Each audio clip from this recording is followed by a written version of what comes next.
Olá pessoal, muito obrigado por ter voltado. O tema é interessante, o professor está empolgado, então vou enrolar muito não. Vamos lá. Professor, no slide passado, se você não assistiu, volta e assiste, o link está aí embaixo na descrição desse vídeo. Nós falamos dos motivos para proteger a biodiversidade. Valor de uso direto, olha, eu vou proteger porque quando eu quiser eu vou lá e vou ter a possibilidade de catar um piqui, catar para congelar e comer no decorrer do ano.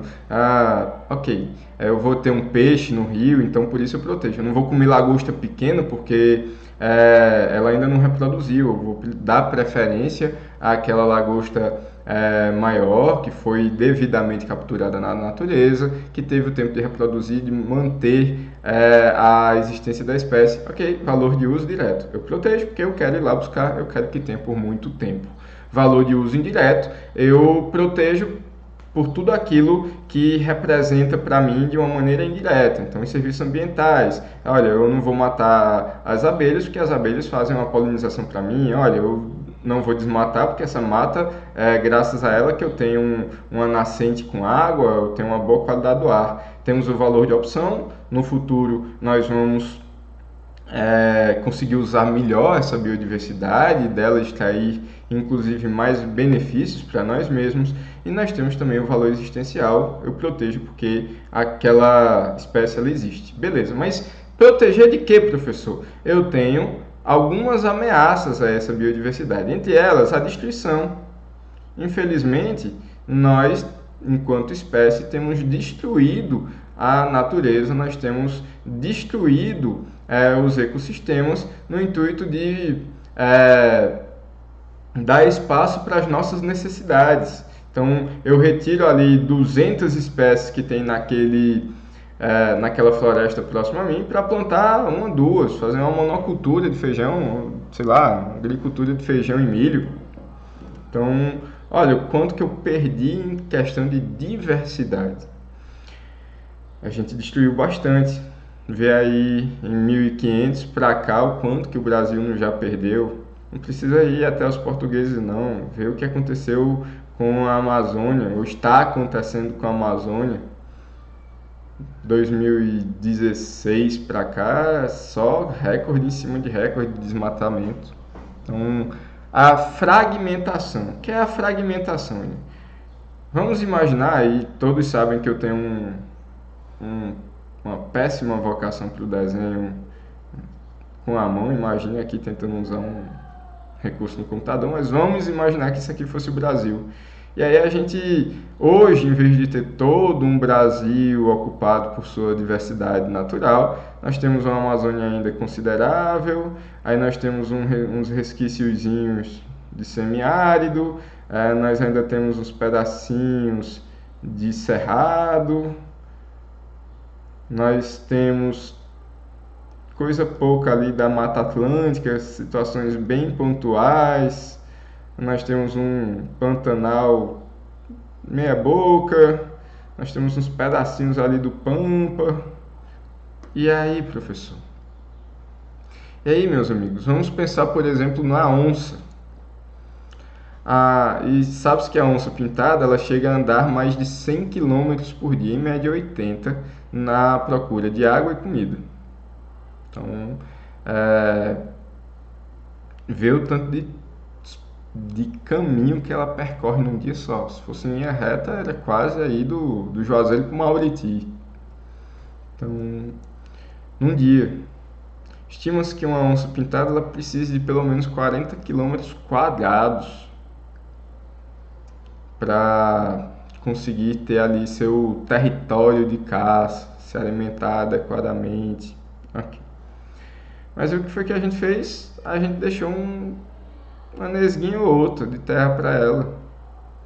Como é que ela agora vai conseguir se sustentar? Então, basicamente, eu lembro a vocês que para se considerar uma espécie em alto risco de extinção, alto risco, não é que fora disso aqui está sem risco não, mas o alto risco é que tenha menos de 1024 na natureza. Por quê, professor? Porque quando a gente tem menos indivíduos do que isso aqui, a gente começa a ter aqueles cruzamentos entre parentes. Igual com o ser humano, quando a gente começa a ter muitos cruzamentos entre parentes, a gente começa a ter ali o surgimento, ou pelo menos uma intensificação das doenças genéticas recessivas. Então, uma possibilidade de mutação e de perpetuação dessa mutação mais fácil de acontecer. E por conta disso, a espécie vai passar por um declínio de enfraquecimento genético. Então, esses fragmentos, se eles não estiverem conectados, eles vão começar a ser ilhas daquela biodiversidade, mas que alguns animais não vão mais ter a sua possibilidade de garantir uma existência no futuro. São animais que vão acabar perecendo, não porque o ser humano foi lá matar ele direto, mas porque ele não consegue reproduzir, porque ele não consegue achar alimento, porque ele não consegue achar água. Então, essa fragmentação também é um problema. E, claro, a degradação dos habitats, que está exatamente correlacionada aos outros dois. Como que isso aconteceu, professor? Principalmente pela chamada exploração predatória. Aqui em nossa região a gente ainda vive isso, pessoal. Alguns resquícios de mata nativa que nós temos, o pessoal tem cortado para queimar em padarias, para queimar em pizzarias, mas principalmente nas cerâmicas. Então, a gente tem explorado mais do que a natureza é capaz de se recuperar, mesmo quando os recursos são renováveis. Imagine quando os recursos não são renováveis. Olha o que está acontecendo com o petróleo. Por mais que ainda se esteja achando algumas reservas de petróleo, mas a natureza levou milhões de anos para fazê-lo. E a gente vai conseguir aí terminar de usar o petróleo em questão praticamente de 3, 4 séculos. Então, a gente, não que é em mais 4 séculos, não, mas de quando a gente tem utilizado para cá. Ok? Então, a gente tem que ter cuidado com essa exploração predatória. A gente começa a criar espaços territoriais protegidos e as unidades de conservação, no qual essa exploração predatória não possa ser permitida. Alguma exploração até é permitida, não vou falar indesejável, mas permitida, possível. Mas quando a gente passa do ponto de regeneração, então a gente começa a nos aproximar do ponto de não retorno. Além disso, pessoal, a questão da inserção de espécies exóticas. Nós temos que proteger a nossa biodiversidade também das espécies exóticas.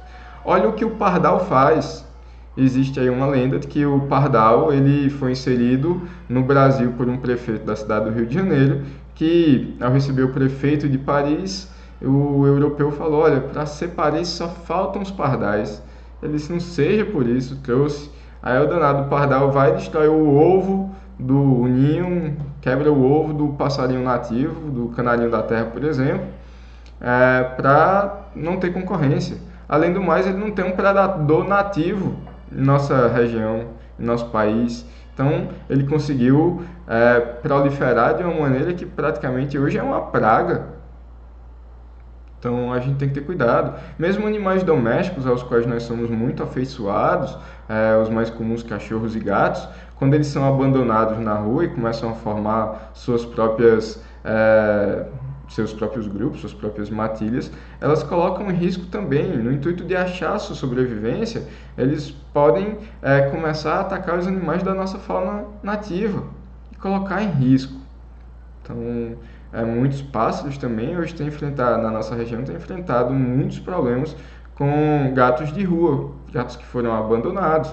Claro, seres que têm seu direito de existir, se a gente vai lá para o direito existencial, mas que a gente começa a observar o seguinte, um animal que a gente trouxe de outro país, olha o javaporco que tem acontecido, a gente trouxe o javali lá da Europa, porque umas pessoas queriam caçar o javaporco, e olha, o javali aqui, ele se reproduziu com um porco nativo, gerou uma espécie nova que não tem predador na natureza, e aí está gerando um certo prejuízo à biodiversidade e à economia.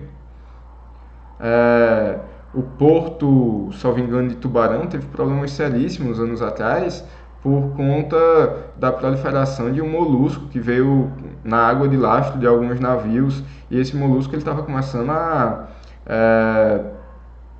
danificar a estrutura de alguns barcos, alguma estrutura do próprio porto, ao mesmo tempo em que os criadores de ostra da região começaram a ter problemas porque começaram a predar a ostra que eles criavam. esse molusco que veio. Então, o próprio Aedes aegypti, olha o tanto de praga que essa criatura traz para a gente, as dengues, a zika, a chikungunya, irritações de pele, quantas outras coisas podem acontecer por conta de uma espécie que não é nossa. Para não falar do Covid, né? Não é nosso, acabou chegando, é exótico. Olha aí o tanto de prejuízo para a biodiversidade, para a economia, para o povo. Então, a gente tem que ser crítico. A gente tem que dar prioridade à proteção dos nossos animais nativos. São eles que estão adaptados ao nosso ambiente. A própria Apis, a abelha, que a gente gosta tanto do mel, ela não é nossa. Tanto é que o pessoal mais antigo chamava ou de italiana ou de africana. E é uma espécie que, apesar do mel, ela é bastante agressiva, ela tem um ferrão, ela tem populações gigantes comparadas com as abelhas nativas, que são as meliponas, que nós temos aqui, as uruçus, a jataí, canudo, quantas outras a gente conseguir se lembrar, são várias, mas elas estão tendo a sua biodiversidade, a sua existência ameaçadas por conta da Apis. Então a gente tem que ter cuidado também para não permitir que essas espécies exóticas venham a extinguir a nossa biodiversidade, venham a extinguir espécies, diminuir nossa biodiversidade. E claro, pessoal, aumento de pragas e doenças. Muitas dessas exóticas que eu falei para vocês tem tudo a ver com isso, com o próprio Aedes, eu já falei para vocês, é uma praga, traz uma série de doenças para a gente, mas também, por exemplo, o ninho indiano, o fico japonês, para falar de plantas. Então, a algaroba, meus amigos, a algaroba foi vendida na década de 80, 90 em nossa região como o alimento perfeito para o nosso gado. Aí começaram a descobrir que quando só tem algaroba e o gado come só aquilo, começa a ter aumentado no sangue uma substância que destrói a baía de mielina, destrói o sistema nervoso central dos animais, e eles acabam morrendo. Além do mais, o povo diz, mas ela gosta do seco. Não, ela se adapta a locais secos, mas o gado vai lá, come no seco, vem, defeca ali no próximo de onde vai beber água, e aí acaba plantando a semente, traz a semente ali, e já vem adubado, né? Então, daqui a pouco nós temos áreas que eram ricas da nossa biodiversidade, que são engolidas por matas de algaroba.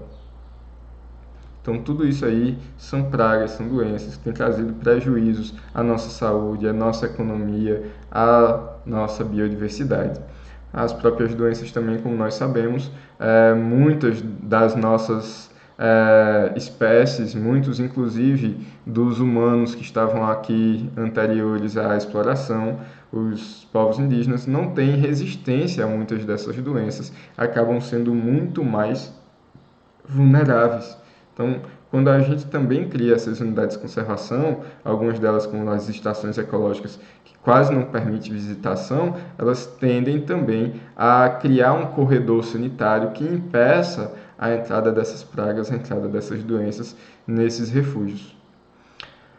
Extinção de espécies. Pessoal, é bom dizer a vocês, primeiro, que o aluno professor William não vai dizer que o animal está em extinção se ele ainda existe.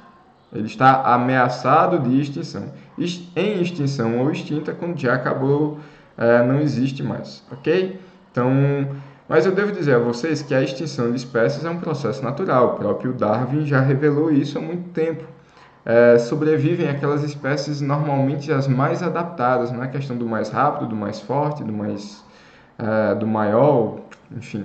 O que importa mais é a adaptabilidade. O ser humano se mostrou bem adaptável a quase qualquer bioma na natureza. Ok. Então, sobrevive a espécie mais adaptada. Aquela que não consegue se adaptar às mudanças acaba encerrando, deixando de existir. Qual é o problema então? Se a extinção já acontece mesmo, para que... É aquele mesmo discurso, né? Para que se preocupar se o destino é a morte? Pessoal, enquanto a gente está vivo, há esperança, vamos lutar, vamos fazer nossa parte. A questão da perda de biodiversidade, quando a gente fala na extinção de espécies, o problema é que, apesar de ser um processo natural, é um processo que foi acelerado. Tem um livro que chama A Sexta Extinção, não vou lembrar exatamente os números, peço perdão se eu estiver equivocado, mas estima-se que todos os anos se perdia algo em torno, acho que de 6 espécies. 6. Todos os anos, no mundo inteiro, não é que cada país perdia, não, o mundo inteiro perdia algo em torno ali de 6 espécies. Acontece que existem aquelas chamadas ondas de extinção. Entende-se que nós estamos nos aproximando da 6ª onda de extinção. E aí, uma delas foi em tese, né, o cometa que caiu aí na Terra e acabou levando a óbito uma grande quantidade das espécies de dinossauros que existiam na Terra. Beleza. A última, antes da que temos vivido, é a chamada Era do Gelo. Também foi responsável ali pela perda de uma quantidade de biodiversidade bem grande. Qual o problema? Porque, pessoal, desde lá a gente ia perdendo 6 espécies por ano, desde a última Era do Gelo. Acontece que agora a gente tem perdido algo em torno aí, da Revolução Industrial para cá, estima-se que já chegue próximo a 300 espécies todo ano no mundo inteiro. Então, existia a espécie, ok, estava lá e não existe mais. Isso pode acontecer na nossa região, como por exemplo com o soldadinho do Araripe, que está, salvo engano, tem menos de 400 na natureza. A gente precisava de 1024 para ele não ser gravemente ameaçado de extinção.